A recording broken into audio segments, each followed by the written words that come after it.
Hey everybody, this is Perch. Subverting expectations. I've talked about it. Lots of people have talked about it. Subverting expectations is one of those things that's been attached to Rian Johnson because that was the big kind of narrative that came out of the Last Jedi to somewhat, I think, defend choices that the writer director made for the movie. Now, to me, a lot of it became very performative. I think that in many cases, the criticism for the Last Jedi to me it's like the movie decided to lean into going to war with the critics as opposed to doing what typically is done all the time, which is either ignoring them or kind of dismissing them. I mean, for a long time, one of the problems that I think the fan base, the customers had was that their irritation, their anger, their concerns, their outrage was just kind of being ignored. And it's like, why do we get ignored? Why are we getting ignored? Well, in the Last Jedi's case, and to some extent the earlier thing that went on with the Ghostbusters the movie, but that one's got some other elements to it. You really see it with Last Jedi.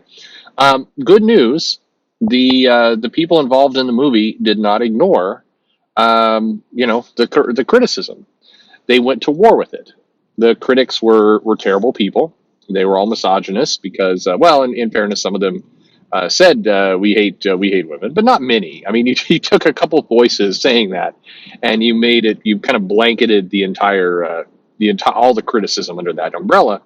But then after all the dust up and all the anger, there are a couple truths that just kind of couldn't be ignored, which was it was a very different kind of Star Wars movie, and then some elements of the plot. Once people got through the kind of the various anger at different parts in the movie, people were left with but what was it with that weird casino planet thing, and why did we get a slow motion spaceship chase for the majority of the movie? Like, was that really the best idea?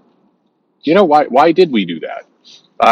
Hey, why did we lead up to this big moment people were looking forward to with Luke Skywalker, and then kind of do nothing with him? Like there's a bunch of elements of like, hey, that final act scene was kind of stupid in terms of we build up to a big battle, and then there's like a hologram battle, and then kind of an escape out the back door.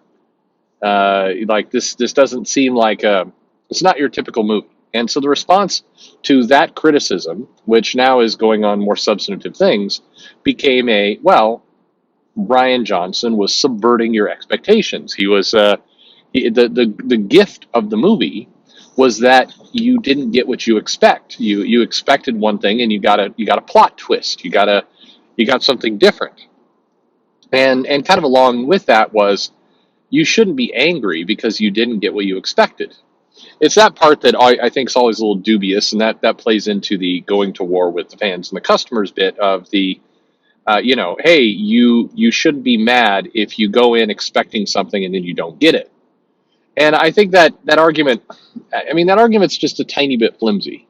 The challenge with it is like if you go into McDonald's expecting McDonald's, and you discover that they've subverted your expectations, and now they're serving vegan shakes, you're going to be upset. Is that your fault for going into McDonald's, an established, business, and expecting a hamburger because that's what the company has advertised and billed itself as for decades?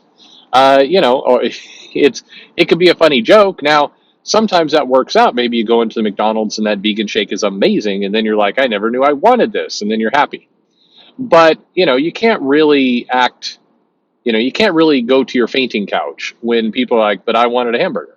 You can't call those people nasty, mean trolls because they were expecting a hamburger from the place that sells hamburgers. And that's not a perfect analogy, but the idea with Star Wars, this is why the whole argument got so stupid, is because it's like, look, Star Wars had carved out what it was over books and cartoons and toys, and yes, movies and comics.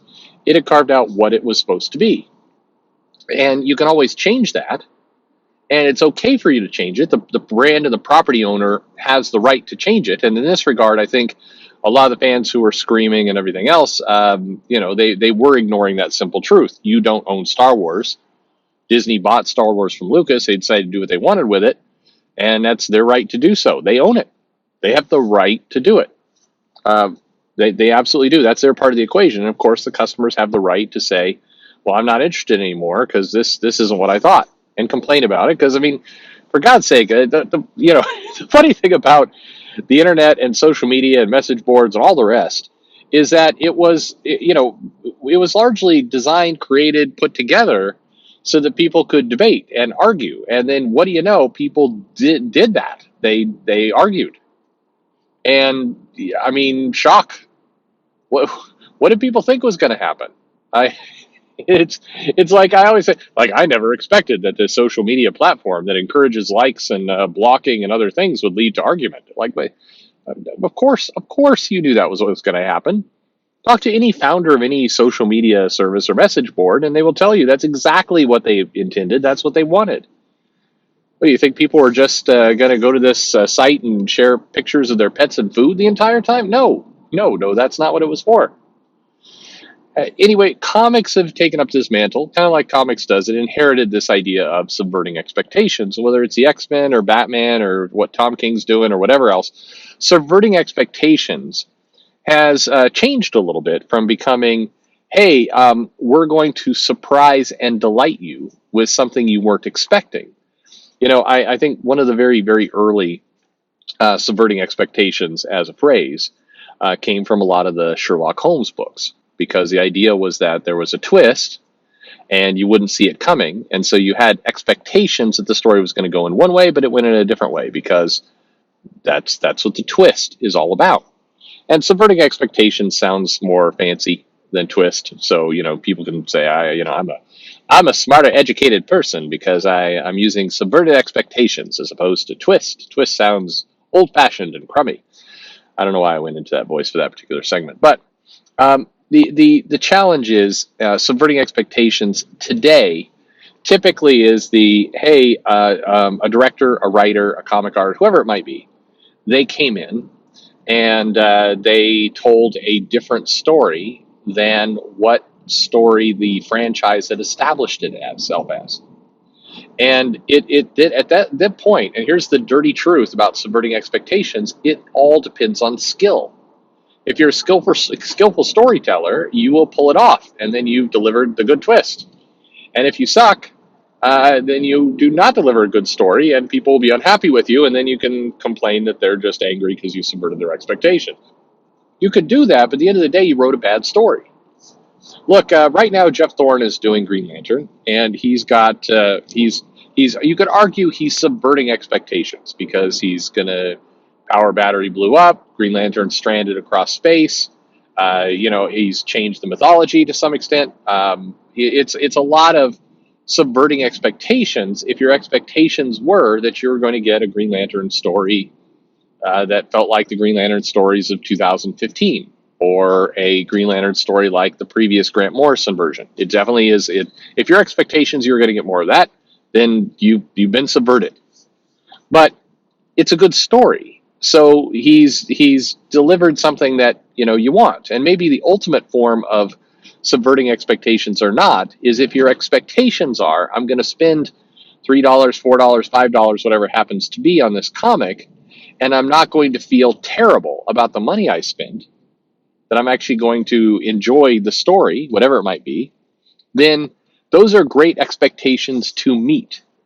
Let's not subvert those expectations. The problem is the expectations that are getting subverted these days are, hey, I expected that I would pay money for something that I wouldn't hate, and oh boy, were my expectations subverted.